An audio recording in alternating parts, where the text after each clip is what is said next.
వ్యక్తి విజన్. ఇంకో పక్కన మీరు ఒకసారి ఆలోచిస్తే ఈరోజు ఇక్కడి నుంచే కేఎల్ రావు గారు కానీ ఆ రోజు నాగార్జున సాగర్కు రూపకల్పన చేయకపోయి ఉంటే, శ్రీశైలం కూడా రాకపోయి ఉంటే ఈరోజు రాయలసీమ ఆంధ్రప్రదేశ్ యొక్క పరిస్థితి ఒక్కసారి మనం ఊహించుకోవాల్సిన అవసరం ఉంది. అలాంటి దూరదృష్టి ఉండే వ్యక్తులు వీళ్ళిద్దరూ. ఇటీవల కాలంలో నేను చూశాను, శివరామకృష్ణయ్య గారు గుంటూరు జిల్లాలోనే పుట్టాడు. ఎన్టీ రామారావు గారు ఒక స్ఫూర్తినిచ్చారు.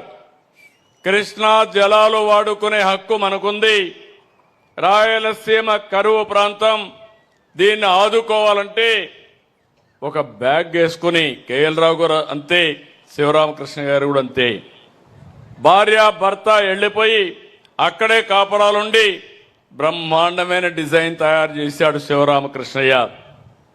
ఈ రాష్ట్రంలో ఈ ముగ్గురి తర్వాత ఎవరైనా రాజకీయ నాయకులు ఆలోచించారంటే అది మొట్టమొదటి వ్యక్తి నందమూరి తారక రామారావు గారని చెప్పి తెలియజేస్తున్నా.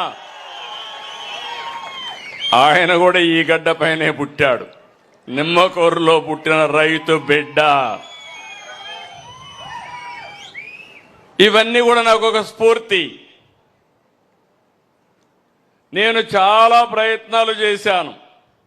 నేను చిన్నప్పుడు చూసేవాడిని మా ఊర్లో 10 నెలలు సంవత్సరంలో కాలువలు కానీ, అప్పుడు మాకు స్ప్రింగ్ ఛానల్స్ ఉండేటివి, ఊట కాలువలు, అందులో నీళ్లు వస్తే పంటలు వేసుకునేవాళ్ళం రాయలసీమలో.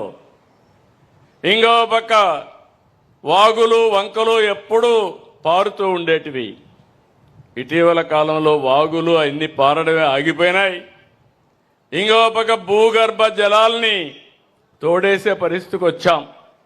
ఈరోజు మీరందరూ గుర్తుపెట్టుకోవాలి, కరెంట్ వచ్చిన తర్వాత ఒకప్పుడు నీళ్లు మీరైనా సరే ఇక్కడ కాలువలు ఈ యొక్క ఆనకట్లు ఉన్నాయి, కానీ రాయలసీమలో మోట్లు పెట్టి ఇక్కడ కూడా అప్లాంట్స్లో ఆ పని చేసేవాళ్ళు, ఎద్దలతో కప్పిలు తీసేవాళ్ళం. ఇలాంటి అనేక కష్టాలు పడిన తర్వాత కరెంట్ వచ్చింది, పంప్ సెట్లు వచ్చాయి, డీప్ బోర్వెల్స్ వచ్చాయి. అక్కడి నుంచి 1500 అడుగులకు వెళ్ళి మొత్తం నీళ్లు తోడేసే పరిస్థితికి వచ్చాం. దాంతో కరువు వచ్చే పరిస్థితి వచ్చింది.